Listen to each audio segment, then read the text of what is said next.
Bien-aimés, je suis vraiment heureux de partager une bouchée de la parole avec vous. Alors, le titre de notre bouchée aujourd'hui, c'est « Les erreurs de Kadès Barnéa ». Les erreurs des enfants d'Israël à Kadès Barnéa. Bienvenue à la table du Seigneur. Yeah! Alors, notre premier passage se trouve dans les livres des Nombres. Nombres au chapitre 13. À partir du premier verset, voici ce que disent les Écritures. L'Éternel parla à Moïse et dit, « Envoie des hommes pour explorer le pays de Canaan que je donne. » Bien-aimés, remarquez ce que le Seigneur dit à Moïse. Que Moïse doit envoyer des hommes pour explorer le pays de Canaan que Dieu donne. C'est clair. Dieu dit que je donne. Quand Dieu dit que je donne, ça ne veut pas dire que je donnerai ou je réfléchis là-dessus. Non, il dit que je donne. C'est fait. Il a donné. Vous comprenez? Quand Dieu parle, c'est fini. Il a donné. C'est comme ça que Dieu donne. Comme le Christ le dit, que je vous donne ma paix, pas comme le monde donne. Quand il dit que la paix soit avec toi, quand il te dit shalom, c'est fini, il t'a donné shalom, il t'a donné la paix. N'attends pas, mais donne-moi. Non, quand il parle, il a donné. Vous comprenez? Il donne avec sa parole. Et nous recevons comment? Nous recevons aussi, pas comme le monde reçoit, nous recevons par la parole. Nous disons merci Seigneur de m'avoir donné. Quand lui dit je te donne, c'est fini. Toi tu dis merci Seigneur de m'avoir donné. C'est comme ça, tu reçois par la parole. C'est vraiment capital, bien-aimé, de comprendre ça. Alors, continuons la lecture. Il dit, envoie des hommes pour explorer le pays de Canaan que je donne aux enfants d'Israël. Tu enverras un homme de chacune des tribus de leur père. Tous seront des principaux d'entre eux. Retenez bien ça. Maintenant, nous allons lire d'autres passages. Toujours dans le chapitre 13.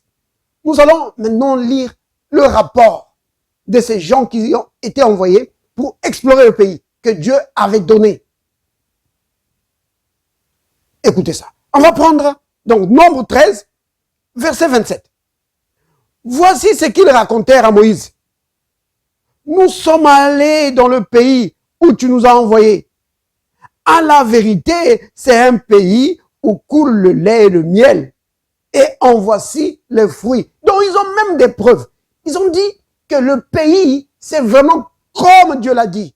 C'est vraiment un pays où coule le lait et le miel. Nous avons même des preuves ici. Vous voyez? Maintenant, verset 28.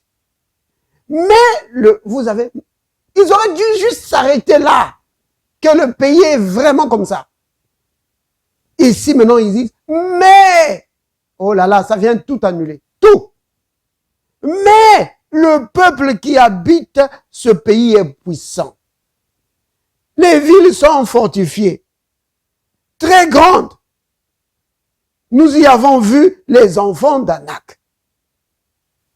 Vous voyez? Ils dressent le tableau. Écoutez. Les Amalécites habitent la contrée du Midi. Les Étiens, les Jébusiens et les Amoréens habitent la montagne. Et les Cananéens habitent près de la mer et le long du Jourdain. Je vais prendre maintenant le verset 31. D'abord, on prend le verset 30 parce que c'est vraiment important. Ça, c'est Caleb qui va parler. Caleb fit taire le peuple. Pourquoi Caleb fit taire le peuple?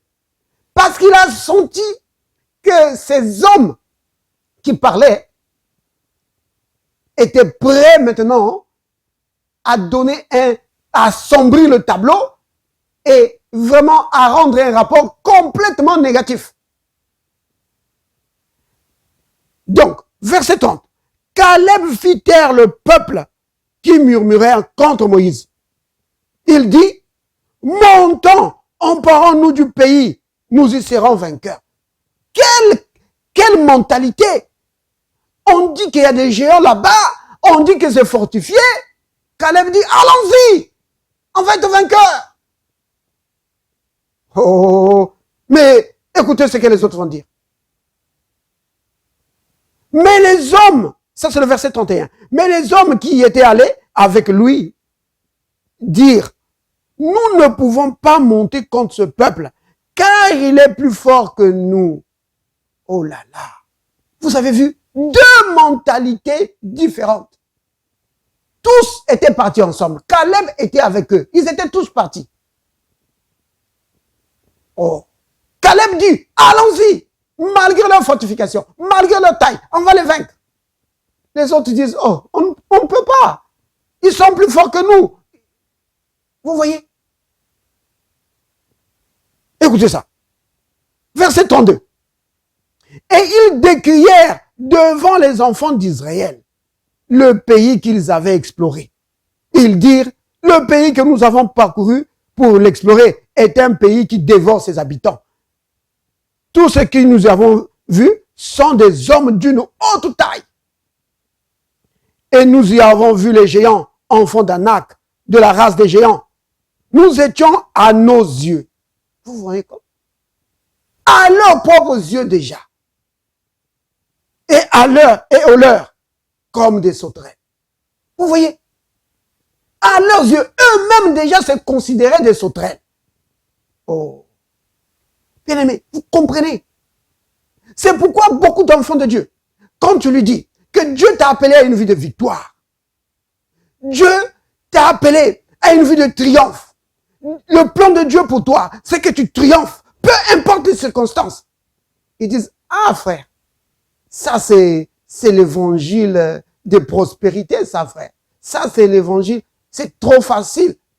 Mais qu'est-ce que tu peux penser de Romains 8, verset 37? Mais dans toutes ces choses, nous sommes plus que vainqueurs par celui qui nous a aimés. C'est cela. Oh. Encore l'apôtre Paul, il dit, dans 2 Corinthiens chapitre 2 verset 14, il dit, grâce soit rendue à Dieu, qui nous fait toujours triompher en Christ. Vous comprenez? C'est une mentalité différente. Pour être vainqueur, tu dois avoir une mentalité de vainqueur. Maintenant, ces gens ici, ils avaient commis certaines erreurs. Et c'est cela que nous voulons aborder ici.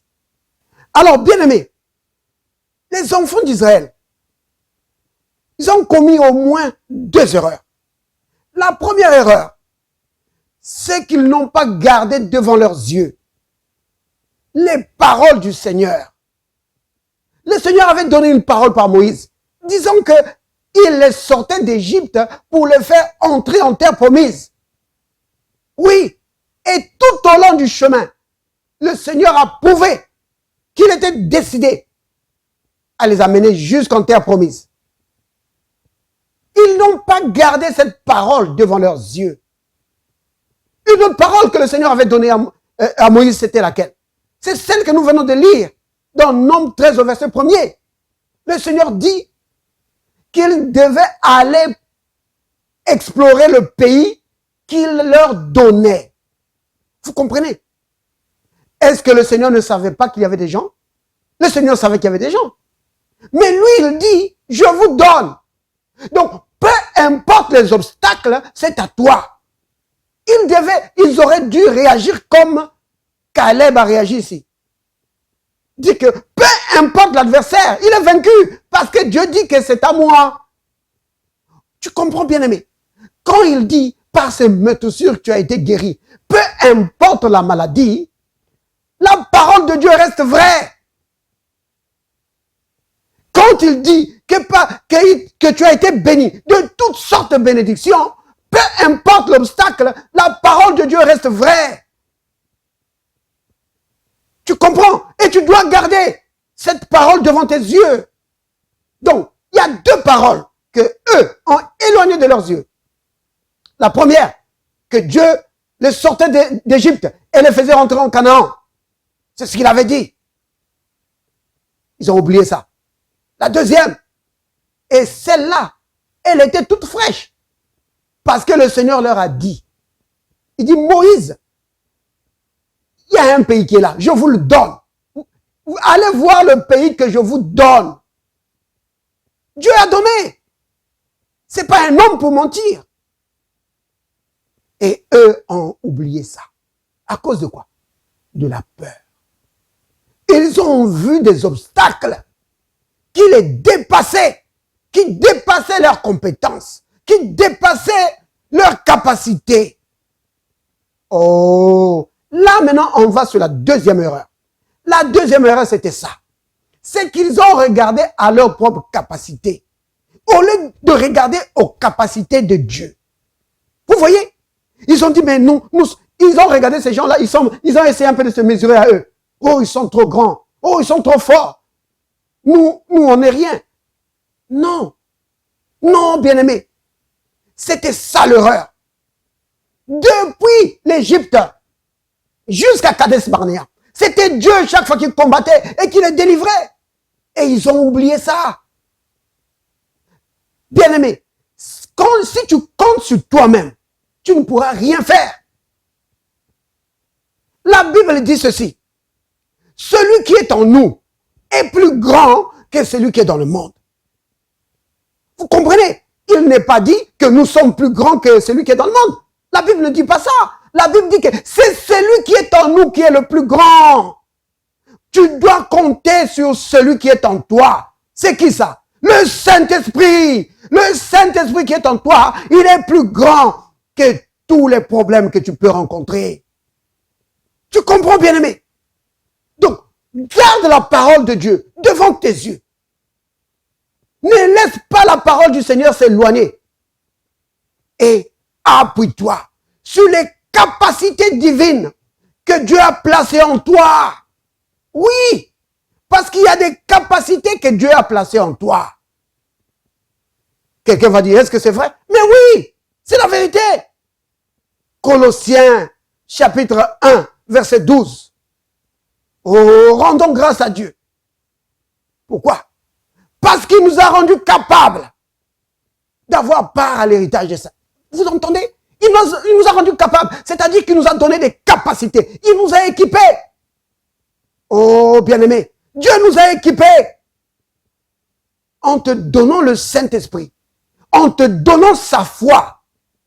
Parce que, souvenez-vous, Jude, chapitre 1, verset 3, que la foi a été transmise aux saints, une fois pour toutes. Donc, si tu es un enfant de Dieu, tu as la foi de Dieu en toi. Et la foi, la Bible dit dans 1 Jean 5, verset 4, que c'est ta victoire. Et donc, garde la parole devant tes yeux pour que ta foi soit fortifiée, pour que ta foi soit édifiée, pour que ta foi soit éclairée. Alors, tu vas triompher devant les obstacles de la vie et éviter les erreurs que le peuple d'Israël a fait. Oh, bien-aimé, Dieu nous a appelés à une vie de triomphe. Béni soit le nom du Seigneur. Amen. Père saint, Père juste, Père miséricordieux, oh, je bénis ton nom, je te rends grâce pour ton amour et ta bonté.